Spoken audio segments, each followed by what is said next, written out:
40 वर्षांच्या विश्वासाचा नवा अध्याय. पिंपळगावात समता नागरी सहकारी पतसंस्थेच्या अत्याधुनिक शाखेचे उद्घाटन. केवळ 20 मिनिटात सोने तारण कर्ज सुविधा उपलब्ध करून देत तब्बल 14 कोटींचे कर्ज वाटप करणारी, 1000 कोटींपेक्षा अधिक ठेवी, 40 वर्षांची उज्ज्वल परंपरा आणि 1 लाखांहून अधिक सभासदांचा दृढ विश्वास संपादन करणाऱ्या समता नागरी सहकारी पतसंस्थेच्या नवीन अत्याधुनिक शाखेचे उद्घाटन शनिवारी नागपूरचे सोहनलाल भंडारी यांच्या हस्ते उत्साहात पार पडले. पिंपळगाव शहरातील जुना आग्रा रोड येथे सुरू करण्यात आलेल्या या शाखेच्या उद्घाटन प्रसंगी संस्थेचे चेअरमन ओमप्रकाश काका कोयटे, व्हाईस चेअरमन अरविंद पटेल तसेच संचालक मंडळाचे सदस्य उपस्थित होते. कोपरगाव येथील समता नागरी सहकारी पतसंस्था नाशिकसह आसपासच्या जिल्ह्यांमध्ये विश्वासार्ह वित्तीय संस्था म्हणून ओळखली जाते. संस्थेमार्फत ग्राहकांसाठी सोने तारण कर्ज सुविधा, महिलांसाठी विशेष व्याजदर योजना, ज्येष्ठ नागरिकांसाठी पेन्शन योजना तसेच वारकऱ्यांसाठी विशेष वारकरी बँक उपक्रम राबवण्यात येत आहे. उद्घाटन सोहळ्यास व्हाईस चेअरमन अरविंद पटेल, संचालक जितेंद्र शहा, दीपक अग्रवाल, नीरव रावलिया, संदीप कोयटे, श्वेता अजमेरा, गिरीश सोनेकर, नगरसेवक गणेश बनकर, अक्षरा पटेल, प्रदीप चौधरी, सुनील वाडकर, नंदुशेठ घोडके यांच्यासह अनेक मान्यवर उपस्थित होते. यावेळी संस्थेचे सरव्यवस्थापक सचिन भट्टड यांनी पिंपळगाव परिसरातील नागरिकांनी नवीन शाखेला भेट देऊन विविध योजनांचा लाभ घ्यावा असे आवाहन केले. दरम्यान महिला बचत गटांच्या माध्यमातून महिलांना रोजगाराच्या संधी उपलब्ध करून देण्याच्या उपक्रमाबाबतही महत्त्वपूर्ण घोषणा करण्यात आली. कोपरगावमध्ये बचत गटांच्या माध्यमातून सुरू असलेल्या कामांना चांगला प्रतिसाद मिळत असून अनेक महिलांना रोजगार उपलब्ध झाला असल्याचे सांगण्यात आले. पिंपळगावमध्येही स्थानिकांचे सहकार्य लाभल्यास बचत गटांच्या माध्यमातून अगरबत्ती व कापूर निर्मिती प्रकल्प सुरू करून त्या उत्पादनांची खरेदी करण्याचे काम पतसंस्थेमार्फत केले जाईल असे आश्वासन चेअरमन काका कोयटे यांनी दिले. Baswant NH3 digital, Pimpalgaon. यांच्या शुभ हस्ते संपन्न झालेला आहे. मी त्यांना प्रथमतः समता परिवाराच्या वतीनं मनपूर्वक धन्यवाद देतो. या कार्यक्रमाला उपस्थित असलेले प्रदीप शेठ चौधरी, त्याचप्रमाणे अंबादासजी आंदळकर, नंदुशेठ घोडके, इतर घोडके कोण कोण आहे तिथं, मधु साखरे, म्हणजे पिंपळगावचे जावई आहेत, म्हणजे प्रदीप साखरे समाजाचे नेते, माझ्या मंडळी आहेत, कोपरगावच्या माजी नगराध्यक्षा आणि तुमची कोपरगावची लेख.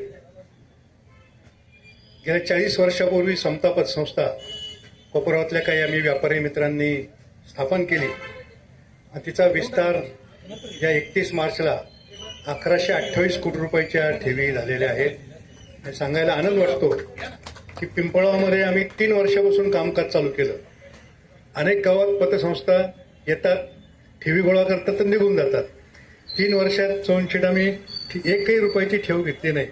14 कोटी रुपये कर्ज वाटप केलं, सोने तारण कर्ज वाटप केलं. त्याच्यामुळे ठेवीदारांच्या ठेवी या पूर्णपणे सुरक्षित आहे. आणि त्यानंतर आम्ही आता इथं शाखा टाकून या ठिकाणी ठेवी जमा करायला सुरुवात करणार आहोत. सोनशेठ सारख्या पुण्यवान भाग्यवान माणसाच्या हस्ते आमचा या ठिकाणी शुभारंभ संपन्न झालेला आहे. त्याच्यामुळे आमची नक्कीच या ठिकाणी पिंपळगावकर आमच्यावर प्रेम निश्चित करतील याची मला खात्री आहे. आमचे सहकारी समाज बांधव सगळे या ठिकाणी आमचं व्यवस्थापन बघायला आहे. तेव्हा असाच विश्वास पिंपळगावकरांनी आम्हाला दाखवावा अशा प्रकारची विनंती या निमित्ताने करतो. आणि आमचे व्हाईस चेअरमन अरविंदभाई पटेल यांना विनंती करतो की त्यांनी आपल्या सर्वांच्या वतीनं सोनशेठचा सन्मान करावा. ऑलरेडी पिंपळगावमध्ये कार्यरत होती, पण पतसंस्था कार्यरत असणं म्हणजे डिपॉझिट गोळा करण्याकरता येणार आहे पतसंस्था. पण ही एक वेगळीच पतसंस्था आहे. 3 वर्षापासून पिंपळगावमध्ये कार्यरत असून फक्त कर्जच वाटप केलं. आता नवीन जागेत स्थलांतर करून सगळ्या सुविधा ते चालू करत आहे. डिपॉझिट घेणं, कर्ज देणं, ह्या सगळ्या सुविधा चालू करत आहे. खरं तर काका आणि समता पतसंस्था हे नाव पूर्ण भारतभर झालेलं आहे. काकांचं काम, प्रत्येक कामामध्ये काहीतरी वेगळं कार्य असतं. मी लासलगाव नामको बँक आहे, त्याच्यासमोर त्यांची मला वाटतं ब्रँच आहे. सहज आमच्या मॅनेजरची मीटिंग घेत होतो, त्यामध्ये मी चौकशी करत होतो, कर्ज काही वाढत नाही, सोने तारण तुझं का वाढत नाही. ते सोने तारण 6% देत आहे म्हणे. मी तर डोक्याला हात लावलं. 6% सोने तारण, आपण 7% कर्ज घेतोय आणि पतसंस्था 6% कर्ज वाटते. तर पाहिलं तर मी त्यांच्या जवळपास 10-12 कोटी तिथे कर्ज झालेले आहे. आमच्या बँकेत कोणी नाही. पिंपळगावला सोने तारण कर्ज इतर बँकेत का कमी आहे ते आज मला कळलं का 14 कोटी कर्ज वाटप यांनी केलंय. सांगायचं तात्पर्य बँकेपेक्षा कमी व्याजदर आणि तत्पर सेवा. सगळ्यात महत्वाचं 14 मिनिटात म्हणजे 20 मिनिटात सोने तारण कर्ज हे मला वाटतं फक्त महाराष्ट्रामध्ये समता पतसंस्था देईल असंच मला वाटतं. मी अनेक बँका बघितल्या असेल, पतसंस्था बघितल्या असेल, परंतु असं कार्य नाही बघितलं. आणि खरंच मी तुमचं कौतुक करतो. आपण या पिंपळाच्या वैभवामध्ये नक्कीच भर घातलेली आहे. इतर बँकेमध्ये सोनं तारण कर्ज घेण्याकरता तासनतास थांबावं लागतं आणि आपल्याकडे 20 मिनिटात मिळतं. हे खरंच कौतुकास्पद आहे. आपण इथं आल्याने पिंपळाचं नक्कीच वैभवात भर पडली आहे. परंतु आपण इथं आलंय आणि आपल्याला सहकार्य आमचं हे राहणारच आहे. ही पतसंस्थाचं नाव लौकिक होण्याकरता आम्ही सर्वजण मिळून आपल्याला मदत करू अशी आपल्याला आश्वासन देतो. थांबतो. जय हिंद, जय महाराष्ट्र.